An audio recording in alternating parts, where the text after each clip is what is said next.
우리가 읽은 이 본문은 예수께서 죽은 지 3일이 지난 그 시점이었습니다. 그날 아침에 이 세 명의 여자는 예수님의 몸에 향품을 바르고자 왔습니다. 이들은 이제 예수님의 시대는 끝났다. 자신들이 할 수 있는 일이라고는 이제 마지막 경의를 표하는 이 일밖에 없다고 여겼습니다. 이들은 주님의 무덤을 향해서 누가 우리를 위해서 이 커다란 물을 굴려줄까 라고 걱정했습니다. 이들은 이미 그 무덤의 돌문이 열리고 자신들이 빈 무덤으로 향하고 있다는 것을 알지 못했습니다. 주님이 죽은 자 가운데서 살아나셨다는 것을 몰랐습니다. 우리 주님께서 죽기 전에 자신이 살아날 것이라고 여러 차례 말씀하셨지만 이 여자들과 제자들은 이 사실을 새카맣게 잊고 있었습니다. 주님의 말씀을 좀 더 기울였다면 주님이 이 시점에서 죽음의 무덤에 계실 수 없음을 알았을 것입니다. 이런 안타까운 모습은 단지 그때의 여자들이나 제자들의 모습만이 아닙니다. 지금도 이 성경의 진리를 통해서 그리스도의 부활을 명백하게 알리고 있음에도 불구하고 아주 많은 사람들이 이 사실을 새카맣게 잊고 살아갑니다. 자신이 부활하신 주님 안에 있음에도 불구하고 그분의 돌보심과 여전히 살아 역사하시는 그리스도 안에 있음에도 불구하고 삶의 커다란 돌이 막힐 때 사람들은 이 여자들처럼 누가 이 커다란 돌을 굴려줄까라고 하면서 절망의 무드를 가지고 살아갑니다. 우리 구주이시고 주인이신 그리스도께서 사람들이 가장 두려워하고 가장 강력한 세력이라고 하는 죽음을 친히 물리치시고 여전히 살아 역사하고 계심을 믿지 않은 채 의기소침으로 살아갑니다. 그리스도의 몸된 교회들도 자신들의 머리가 여전히 살아 역사하고 있다는 사실을 모르는 것처럼 움츠러들고 있습니다. 자신들의 삶의 소망이 사라진 것처럼 살고 있고 자신의 삶은 더 이상 어떻게 될 수 없다라고 하며 자포자기로 살고 있습니다. 여전히 부활의 주가 되시고 능히 부활의 능력이 그리스도 안에 있는 신자들에게 역사할 수 있다라고 하는 이 성경의 진리를 잊고 사는 것이죠. 그래서일 겁니다. 그러면 성경이 그리스도의 부활을 전할 때 가장 먼저 또 가장 크게 강조하는 것이 뭔지 아십니까? 부활이 시간과 공간 안에서 실제로 일어났다라고 하는 부활의 역사예요. 부활의 역사성이라는 것입니다. 예수를 죽인 사람들은 부활을 막기 위해서 가진 노력을 다했습니다. 지난 시간 우리가 살펴본 바처럼 예수를 십자가에 못 박아 죽였습니다. 그들은 주님의 마지막 남은 숨통마저도 끊어버리려고 커다랗고 굵은 창을 그분의 옆구리에 찔러 마지막 남은 물과 피를 다 쏟게 했습니다. 그 누구도 예수가 살아날 수 있다고 생각하지는 못했지만 혹여나 살아날 수 있지 않을까? 라고 하는 이 작은 희망마저도 그들은 완전히 끊어버렸습니다. 그리고 무덤 입구를 큰 돌로 막았고 군병들로 그 입구를 지켰습니다. 주님을 따랐던 제자들은 주님께서 평소 내가 죽으면 살아날 거다 라고 말씀하신 것을 잊었지만 아이러니하게도 원수들은 그분의 부활을 염두하고 있었습니다. 그들은 모든 것을 동원해서 그가 다시 돌문 밖으로 나오는 것을 적극적으로 막았습니다. 그런데 이런 악의와 불신으로 가득 찬 사람들은 지금 무덤에 누워있는 분이 누군지 몰랐습니다. 그가 온 우주의 생명의 주관자시오 죄의 권세를 당신의 죽음으로 이기시고 어떤 세력도 그가 하신다면 막을 수 없는 전능한 하나님이라는 사실을 몰랐습니다. 처음엔 원수들이 원하는 대로 굴러가는 것처럼 보였습니다. 하루, 이틀, 3일이 지난 시간에는 말이죠. 주님을 따랐던 사람들마저도 소망을 완전히 끊어버리고 원수들이 생각하는 바대로 움직였습니다. 자포자기와 절망이었습니다. 원수들은 그들의 모습을 보면서 자신들의 뜻대로 역사가 굴러갈 것이라고 예상했습니다. 예수의 시대는 끝났다라는 거죠. 예수의 능력은 더 이상 보지 못하며 그의 영광과 그의 아름다움은 이제 완전히 사라졌다라고 예상했습니다. 제자들의 모습을 보면서. 그런데 그날 새벽이었습니다. 원수들의 그 견고하고 강팍한 예측과 생각들을 다 흔들어 놓을 만큼의 커다란 지진이 그 예루살렘 땅에 일어났습니다. 자, 눈 감고 있는 분들 눈을 뜨세요.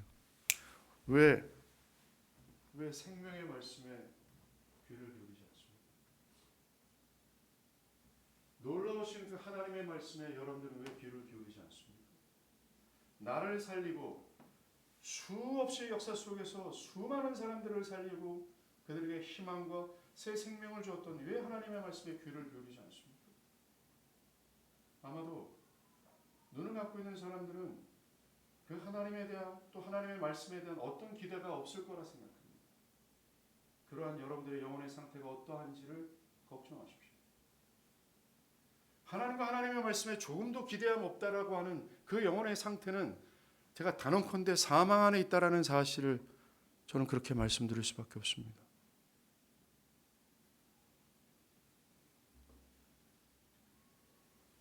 그들에게는 이런 불신과 악의로 가득 찬 이 원수들의 심령들을 다 흔들어 놓을 만큼 그 커다란 돌을 옮길 만큼의 영적인 지진이 필요합니다. 정말 그 지진으로 무덤은 흔들렸고 주의 천사들은 내려와 돌을 굴렸습니다. 인복은 떼어졌고 죽으신 그리스도께서 홀령이 아니라 전과 다른 거룩한 육체로 부활하셨습니다. 썩지 않을 육체를 입고 부활하셨습니다. 주님은 죽음의 권세를 정복한 자로 구원의 참된 주시요 하늘의 권세를 주신 분으로 다시 사셨습니다. 여러분들, 이 복음서와 모든 사도들은 그리스도의 부활을 전할 때 부활의 시간과 공간 안에서 사실적으로 일어났던 역사임을 강조했습니다. 이 주님의 부활은 우리의 죄사함이 완전한 것임을 보증하는 역사였습니다. 예, 주님께서 십자가에서 죽기 전에 뭐라고 외치고 죽으셨습니까? 침묵하셨던 주님, 고요하셨던 주님은 마지막 다 이루었다 라고 외쳐가로되 한 다음 죽었습니다. 내가 다 이루었다 라는 선언은 어떤 뜻입니까? 나의 죽음으로 이 죄에 산적된 모든 문제를 내가 다 해결했다라는 뜻입니다. 하나님 백성들을 향한 하나님의 율법의 정죄와 하나님의 심판과 형벌을 내가 대신 다 받음으로 말미암아 그들이 완전히 죄에서 자유케 되었다라는 선언이었습니다. 나아가 하나님 아버지와 당신이 하나님 백성들을 얼마나 사랑하는지를 거침없이 드러내는 선언이었습니다. 그렇습니다.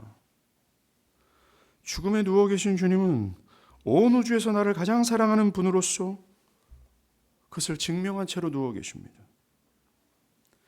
무엇보다 죽음에 누워있는 우리 주님은 승리자로서 누워 계신 겁니다. 십자가에서 죽음의 권세를 깨뜨리시고 죄의 저주를 완전히 종결지은 성취자로 누워 계신 것입니다. 그래서 그는 그곳에 계속 누워 있을 수 없었어요. 실패자의 모습으로 죽음의 권세 아래 있는 자처럼 그곳에 계실 수 없었습니다. 그는 3일 만에 부활하셨습니다. 그가 살아나심으로 인해 그가 십자가에서 다 이루었다라는 선언이 미친 소리가 아님을 증명한 겁니다. 부활로 인해 그가 다 이루었다는 그 선언이 사실임을 증명한 겁니다. 십자가의 죽음으로 그가 죄의 삭신 사망의 권세를 이기셨음을 증명하신 겁니다.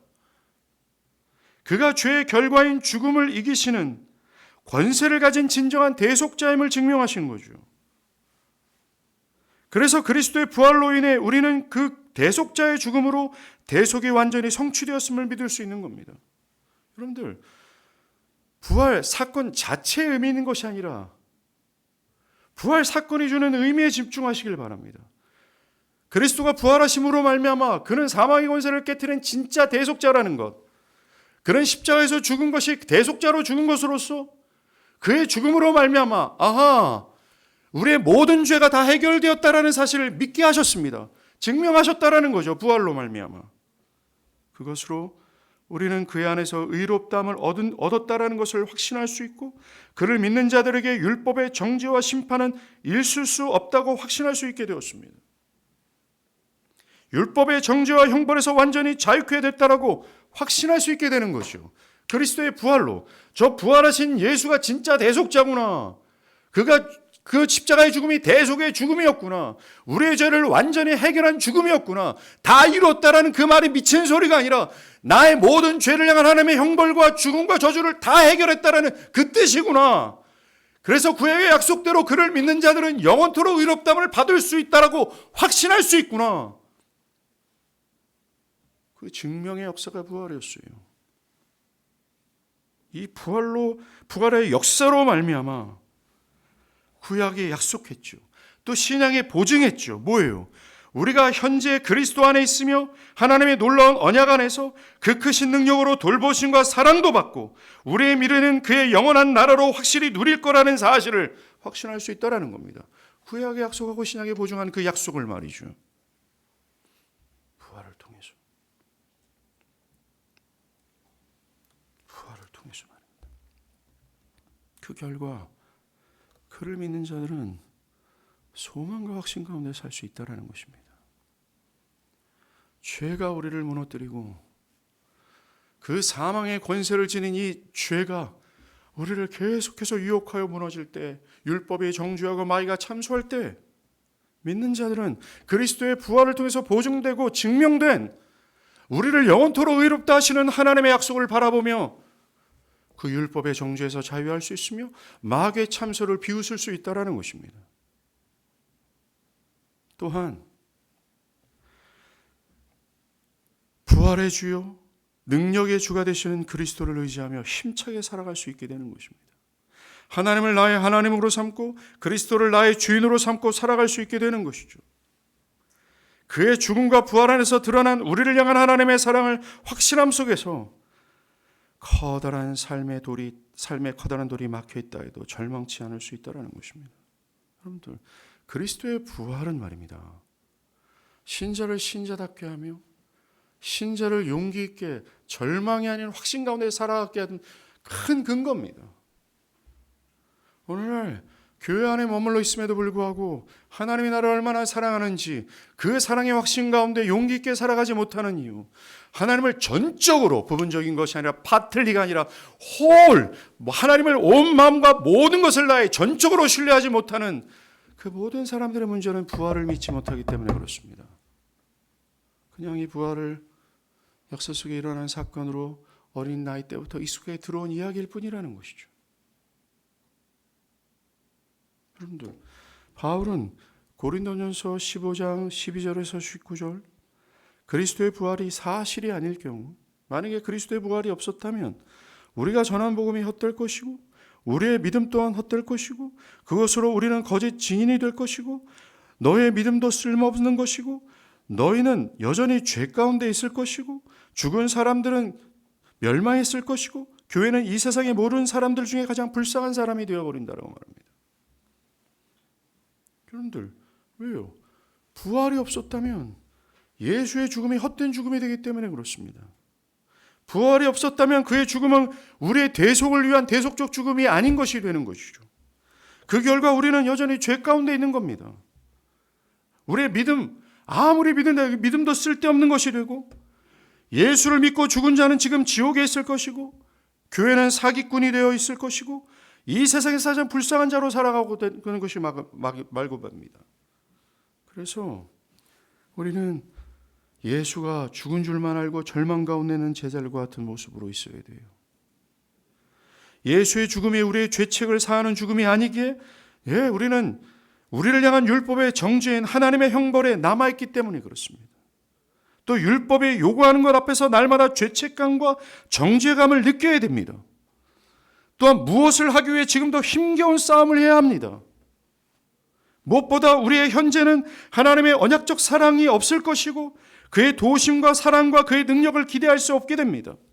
그래서 현재의 고통에서 돕는 자가 없을 것이고, 현재의 고통에서 건질 자를 찾을 수 없으며, 비참한 삶에서 소망이 없는 자로 보내야 되는 처지로 살아가야 합니다. 부활이 없을 경우에는. 나아가 우리의 미래는 영원한 형벌을 기다리게 되는, 영원한 형벌만 기다리는 미래를 맞이할 수밖에 없게 되는 것이죠. 불쌍한 사람입니다. 그런데 주님은 3일 만에 부활하셨습니다. 그것으로 우리를 향한 율법의 정죄, 마귀의 참소는 말소되었고 더 이상 있을 수 없다라는 것이죠. 그리고 하나님의 형언할 수 없는 사랑 가운데 우리가 살아가게 되고, 부활의 주의 능력이 되시는 그리스도의 역사 속에서 살아갈 수 있게 되는 것입니다. 절망 속에서도 희망을 가질 수 있고, 폭풍 속에서 살아날 수 있다라는 소망을 가질 수 있게 되는 것입니다. 그런데 부활의 아침, 주님을 따랐던 12 제자들, 오늘 본문에 나오는 세 여자들, 이 부활의 역사를 믿지 않았어요. 주님은 수차례 내가 죽은 자 가운데서 다시 살 거다 라고 하셨는데 원수들보다 믿지 않았습니다. 주님의 약속과 능력을 그를 따랐던 제자들이 새카맣게 잊고 있었다라는 사실입니다. 그래서 이들은 주님의 죽으심으로 인해 무덤에 누워있는 시신을 바라보면서 예수의 시대는 끝났다라고 생각했습니다. 더 이상 그리스도의 능력과 그의 위엄과 그의 약속과 그의 구원은 무효하다, 다 취소되었다, 사라졌다라고 생각했습니다. 자신들을 사랑하시고 보호하시는 그분의 능력 있는 손길은 이제 없다라고 여겼습니다. 그들은 더 이상 소망이 없었습니다. 방문을 걸어 잠갔죠. 그래서 근심과 두려움과 절망과 자포자기의 세월을 보냈습니다. 이 얼마나 불쌍한 모습입니까? 그런데 이 불쌍한 모습이 현재 교회 안에 있는 사람들에게도 있다라는 거예요. 이 무리 가운데도 있다라는 것입니다. 이미 성경과 교회 역사가 주님은 죽은 무덤에 있지 않는다. 그는 패배자의 모습으로 사라지지 않았다. 그는 죽음의 권세에 짓눌려 있지 않는다. 그는 약속대로 승리자로 제자들 중 단 한 사람도 빼앗기지 않고 그들을 보존하시고 그의 백성들 안에 살아 역사하고 계신다 라고 증거합니다. 그럼에도 불구하고 너무나 많은 사람들은 제자들과 똑같아요. 예수의 시대는 없는 것처럼, 예수의 사랑과 그분의 강력한 보호와 그의 놀라우신 손길이 없는 것처럼 살아갑니다. 자포자기와 절망은 매우 친순과 친구처럼 그의 삶을 계속해서 따라다닙니다.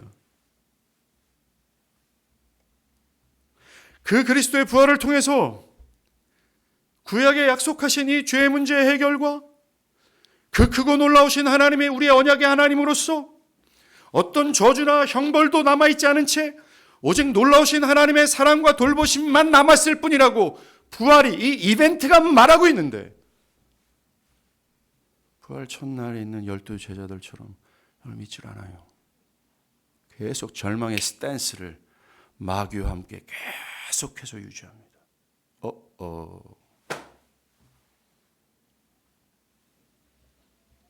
여러분들,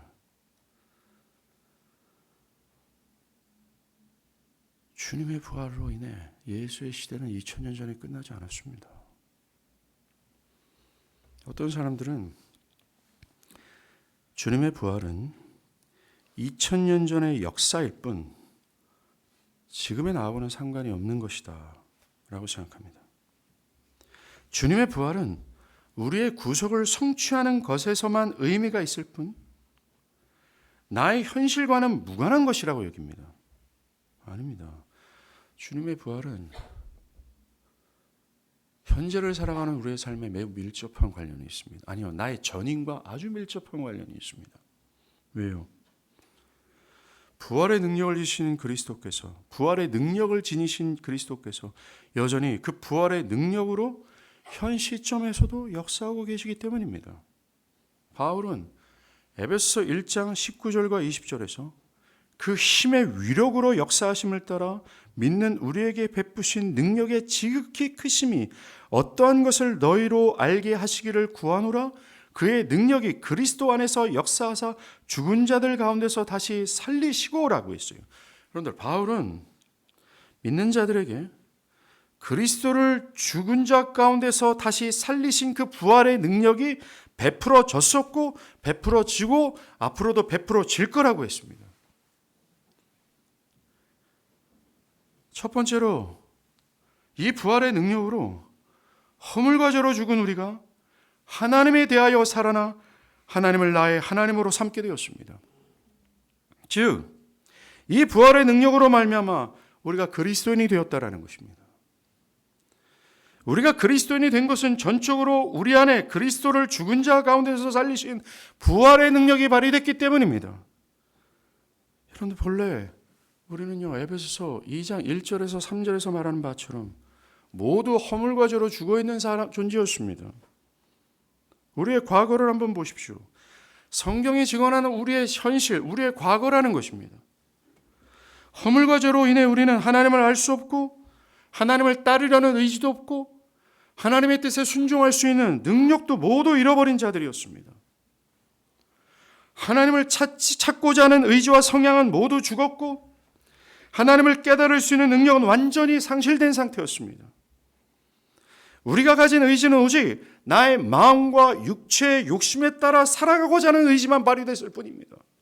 심지어 예배를 드리고 있는 이 시간에도 하나님을 향하는 의지도 없고 하나님을 목말라는 의지도 없고 하나님을 찾고자 하는 의지도 없고 졸려온 내 육체와 마음의 욕심에 따라 움직일 정도로 우리는 그러한 존재였습니다. 하나님을 반역하고자 하는 의지만 역사하고 있었을 뿐이었습니다. 하나님을 사랑하려 하지 않고 할 수도 없는 영적 죽음 안에 있었습니다.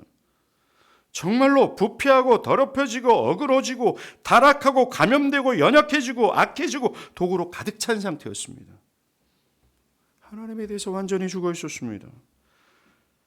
나뿐이겠습니까? 모든 성경에서 말하는 바처럼 모든 인류는 그리스도가 죽은 가운데 누워있는 것처럼 다 죽어 있었습니다.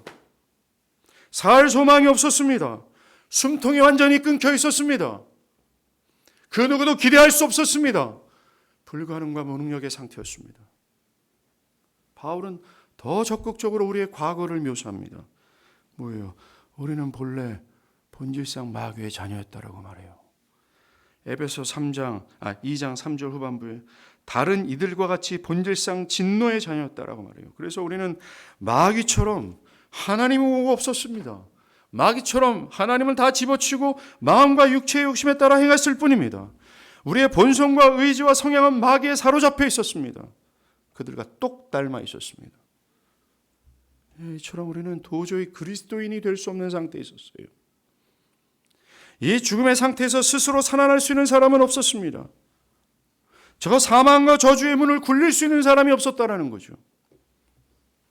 그런데 에베소서의 증언을 한번 보십시오. 은혜가 풍성하신 하나님은 그리스도를 죽은 자 가운데서 다시 살리신 그 부활의 능력이 우리를 살렸다라고 말합니다. 에베소 1장 5절에 허물과 죄로 죽은 우리를 그리스도와 함께 살렸다라고 선언합니다. 우리가 그리스도인이 되기 위하여 발휘된 하나님의 능력, 지금 에베소 1장 19절에 그 능력을 두 개로 표현해요. 바울은 지극히 큰 힘, 매우 큰 위력이라고 말합니다. 여러분들, 우리가 얼만큼 불가능하고 무능력하게 죽어있는지 이 단어의 표현을 통해서 알 수 있습니다. 우리가 그리스도인이 되기 위해서는 죽은 자를 그리스도가 죽은 자 가운데 일어날 그 하나님의 능력이 발휘되는데 이것은 매우 큰 힘이었어요. 엄청난 위력이었다라는 겁니다. 이런 엄청난 위력과 힘이 발휘될 정도로 우리는 죽어 있었다라는 거예요. 이 엄청난 힘이 발휘되지 않고서는 하나님을 향해서 반감을 품고 있는 우리가 변화될 수 없었다라는 것입니다.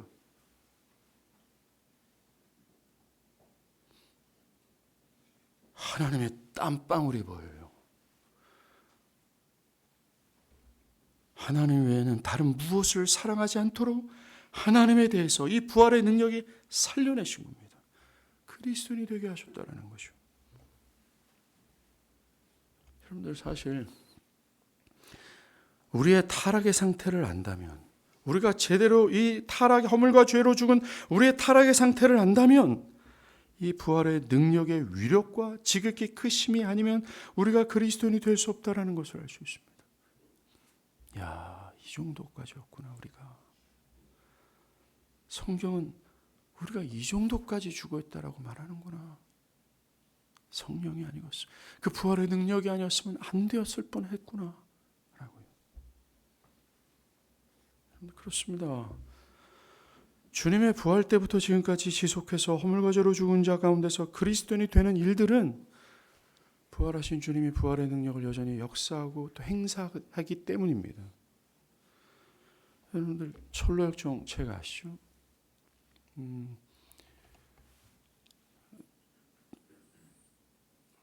제가 까먹었다. 철로역정은 어떤 사람이 말했어요. 성경 다음으로 가장 많은 사람들이 자기의 집에 보관하고 있는 책이라고요. 엄청난 베스트셀러였죠. 이 철로역정의 저자였고 17세기, 영국의 17세기는 영적으로 가장 큰 암흑기였습니다. 고통과 핍박의 세대였죠. 철로역정의 저자였던 존 버년도 이 고통과 핍박을 거스르면서까지 복음을 전했습니다. 그래서 그를 향해 고통의 신학자라고 얘기를 했거든요. 12년간 감옥에 갇혀서 하나님의 복음을 전했고 그 교회 교인들은 감옥으로 찾아와 그의 말씀을 들었고 1년간 잠시 풀려났지만 다시 또 감옥으로 가게 됐어요. 복음을 전한다는 이유로. 여러분들 이 존 버년의 과거의 모습을 보면 그가 그럴 사람이 될 거라는 걸 상상하지 못했던 사람이었습니다. 그는 젊은 시절 기록에 따지면 이렇게 기록을 해요. 욕을 하지 않고는 이야기하는 법을 거의 알지 못했다라고 기록합니다. 우리 대한민국의 중학생들 여기 가만히 있으면 여기 뭐지 여기 개원중 애들이 남자애만 내려오는 남자애들이요. 살벌합니다. 욕을 하는데 한 문장을 얘기하는데 접속사가 다 욕이에요. 부사가 다 욕입니다. 이야, 존 버년이 그랬다라는 겁니다. 여러분, 그는 젊은 시절 욕을 하지 않고서는 이야기하는 법을 거의 알지 못할 정도로 하나님의 의의 교육을 전혀 받지 않은 사람이었습니다. 악한 죄성은 그의 삶에 그대로 반영되었어요. 하나님의 은혜로 한 여인과 결혼했지만 첫 딸 메리는 날 때부터 소경이었습니다. 그의 삶은 불평, 원망, 분노, 죄악으로 가득했습니다. 그는 무례와 반항으로 20대 초반을 보낸 청년이었습니다.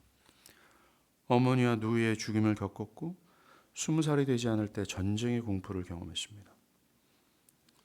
그는 교육을 거의 받지 못한 사람이었고 땜쟁이로서 기계공으로 불렸던 육체 노동을 하는 사람이었고 그는 더러운 입과 영혼을 가진 채 무명으로 그 생을 마감할 수 있을지 모르겠다라고 할 만한 사람이었습니다. 그런 그가 경건한 그리스도인이자 목회자가 되는 것은 있음직하지 않은 것으로 보였습니다. 최고의 기독교자가 되는 것은 거의 불가능한 일처럼 보였습니다. 그가 경건한 아내로 인해 외적인 종교의식에 참여하고 그 마을에서도 부도덕한 여자가 한 명 있었대요. 근데 하도 번연이 개차반으로 살아가니까 그 부도덕한 여자도 존 버년을 따라다니며 큰 소리로 욕했답니다. 이 아이놈아 정신 차려라 막 그런 식이겠죠. 근데 아이러니하게도 그 말을 듣고 존 버년이 도덕적인 삶으로 돌이켰답니다. 뭔가 도덕적인 삶을 보였기 때문에 그는 내가 변화된 자라고 여겼고 착실하게 교회를 출석하니까 자신을 독실한 신자로 여겼습니다. 그런데 어느 날 마을의 3명의 여인이 신앙에 대해 이야기하는 것을 참여했어요. 바로 그때 그의 전인이 흔들렸습니다.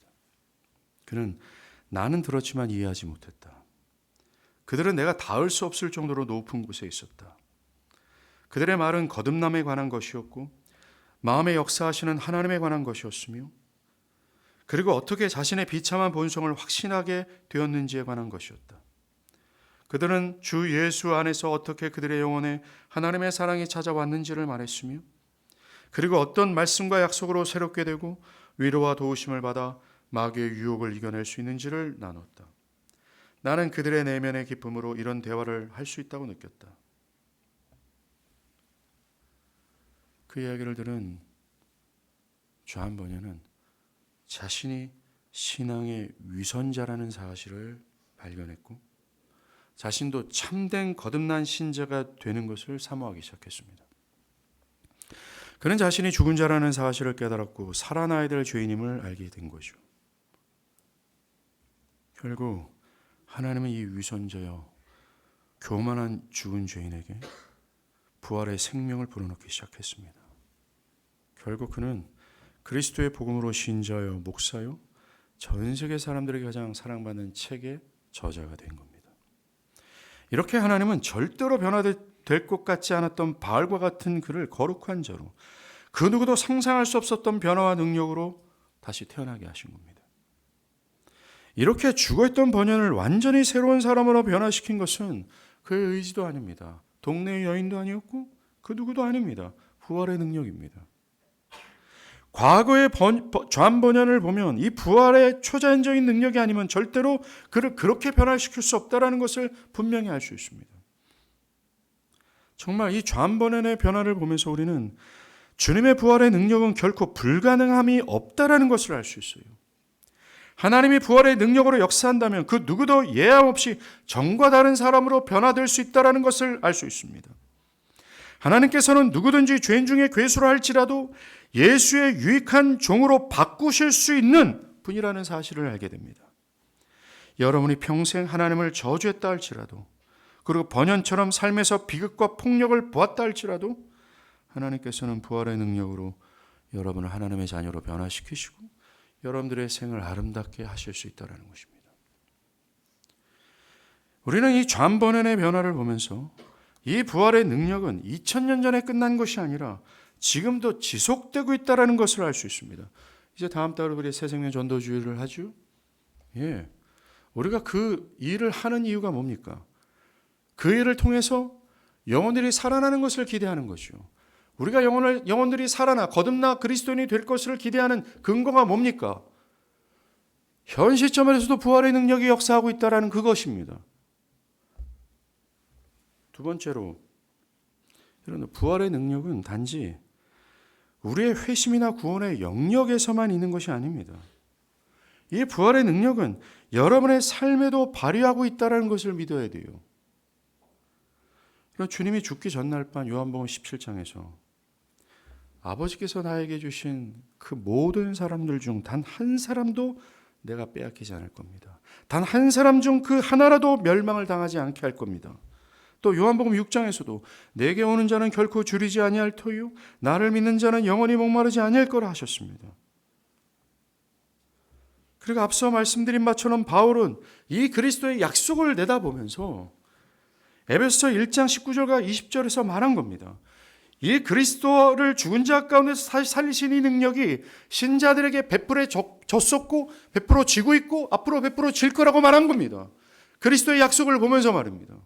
여러분들 그리스도께서 죽기 전에 실컷 이렇게 확 떠들어댄 다음에 죽음으로 이 약속이 끝났다면 이 거짓말장이에요.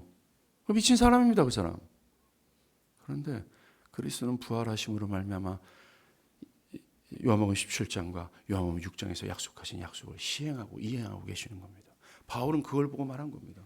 신자들에게 그 부활의 능력이 베풀어졌었고 베풀어지고 베풀어질 것이더라고. 바울은 우리에게 베풀어지는 이 부활의 능력, 그 강력함을 알아서 우리가 그 힘을 의지하여 어떤 상황에서도 불안해하지 않고 하나님을 볼 수 있기를 바라며 기도한 겁니다. 여러분들, 삶이 죽음과 같이 느껴질 때가 있죠. 죽음과 같은 상황에 놓여질 때가 있다는 겁니다. 이런 상황이 신구약에서도 많이 보여요. 이스라엘 백성이 홍해 앞에 딱 있을 때, 아람 군대가 도난성을 확 에워싸고 있었을 때, 혈루증 여인도 그렇고 태어날 때부터 맹인이었던 사람도 그런 상황이 있었던 겁니다. 이 모든 상황에 있었던 사람들은 하나같이 자기의 힘과 지혜로 자신들의 처한 죽음과 같은 상황을 해결할 수 없었습니다. 사람의 견지에서도 봐도 소망이 없다라고 말할 수밖에 없는 상황이었어요. 근데 우리는 잘 알고 있습니다. 이들이 이 죽음과 같은 상황에서 어떻게 자유케 되었는지, 그 모든 상황이 어떻게 역전되었는지. 뭡니까? 예수를 죽은 자 가운데서 일으키신 그 힘의 역사였어요. 그 놀라운 힘의 유력의 역사였다라는 겁니다. 또 있죠. 예수님의 친구였던 나사로 죽었습니다. 그리고 그가 죽은 지 이미 사일이 지났습니다.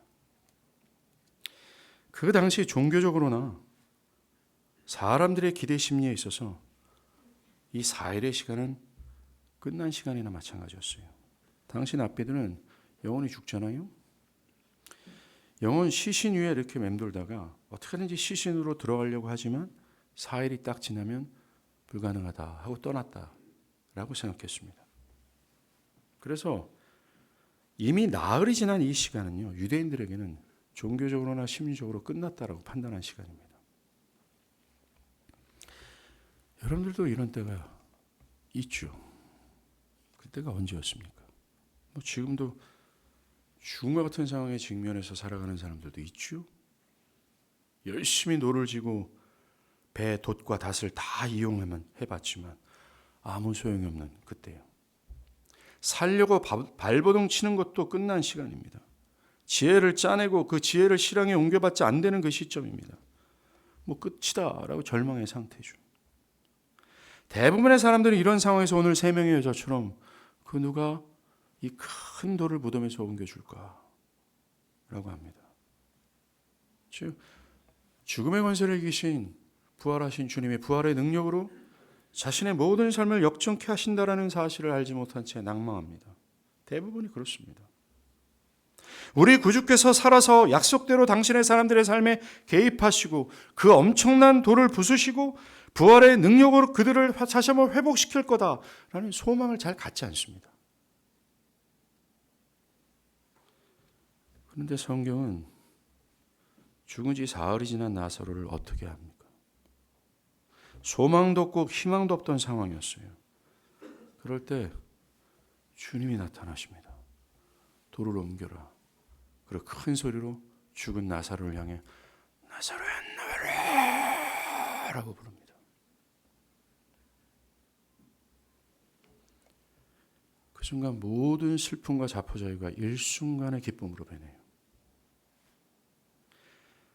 신자는 이 역사를 사실임을 믿고 이 역사를 나의 삶에 소급하여 나의 삶에 적용하는 자입니다.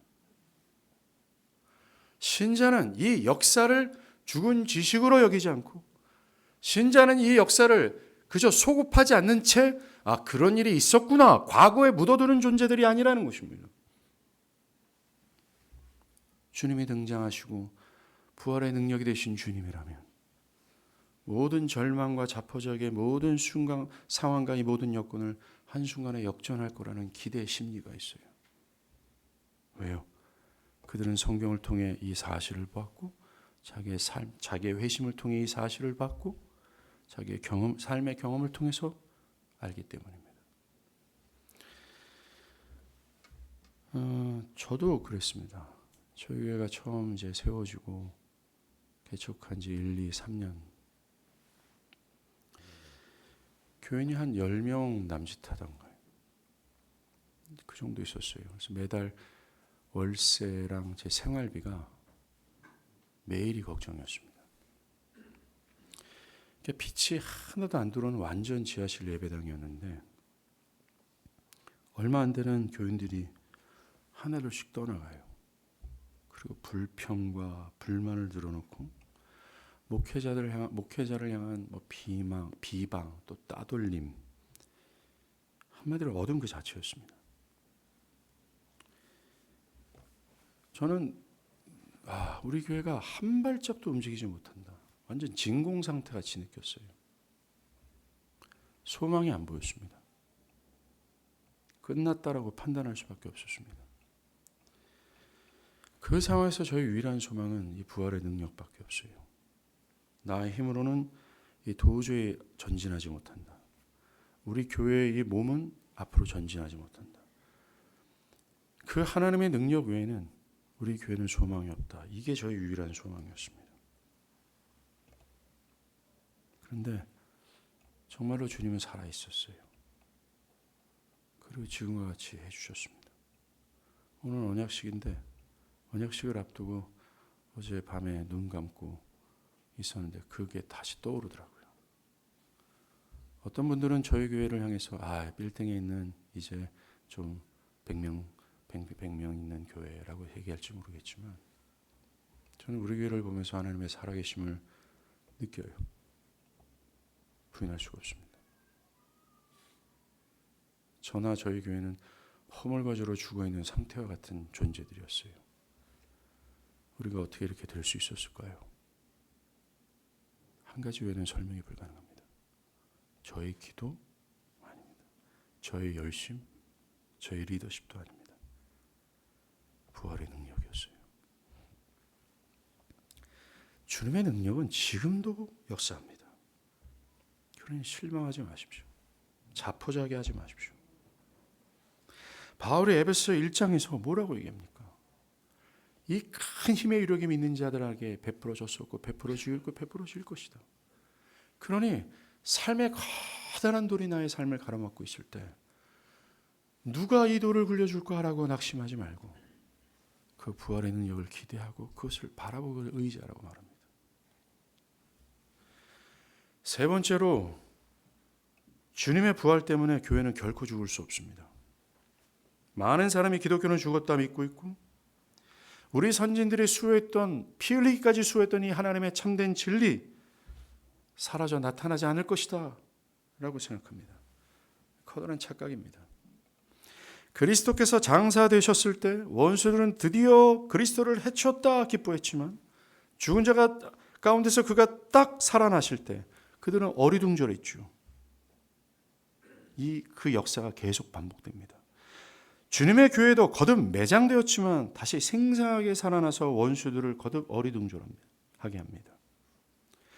부활절 아침에 일어났던 그 역사는 그 역사 속의 사실만이 아니라 그 역사 속에 일어나야 할 일들에 대한 예견과도 같은 것이었습니다. 세상이 예수를 죽인 것처럼 교회를 계속 죽이지만 주님이 부활하신 것처럼 교회는 거듭 부활할 거라는 예견이었습니다.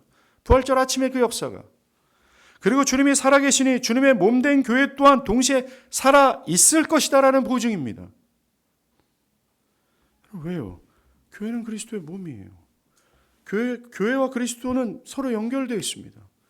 그리스도가 죽으면 교회도 죽지요.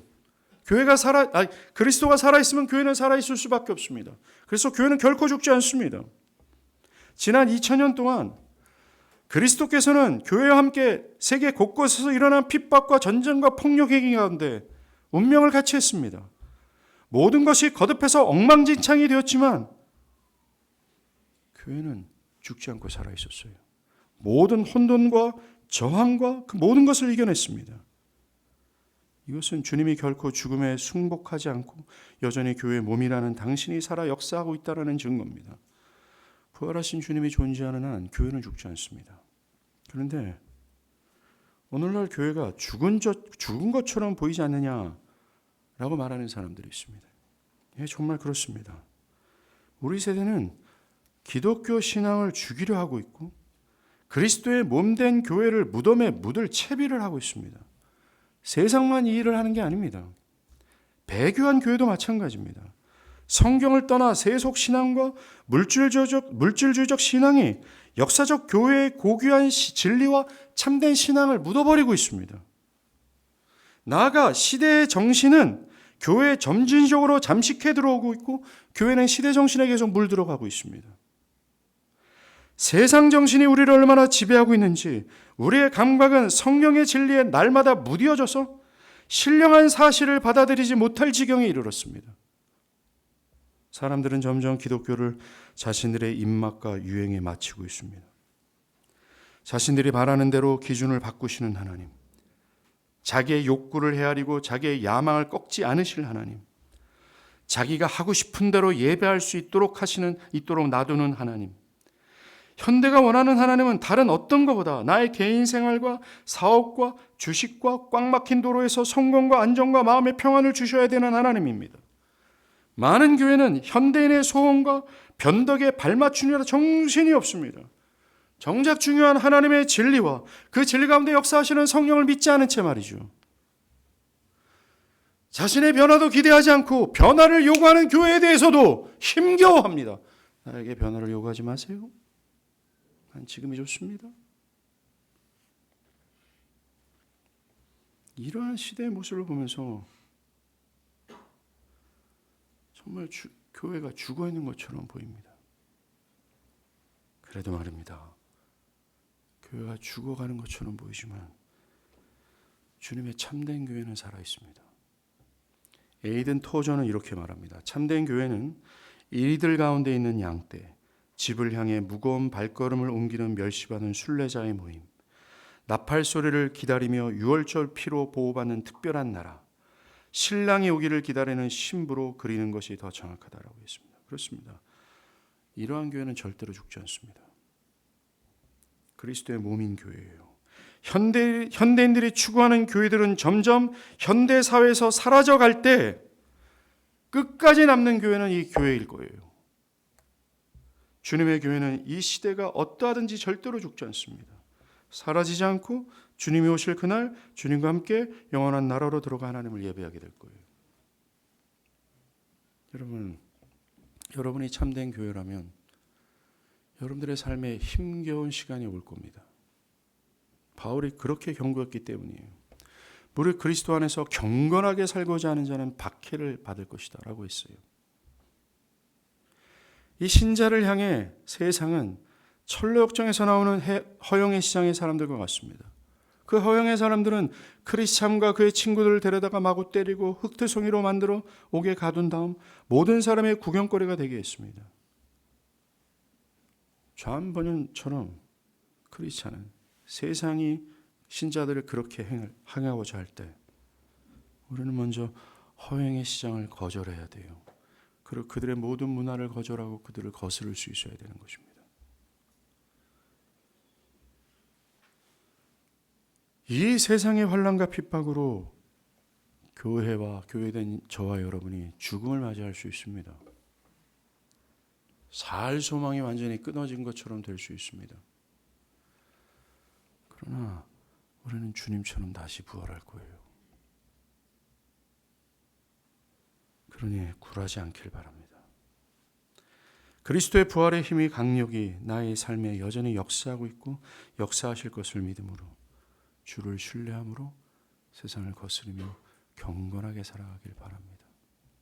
기도하시겠습니다.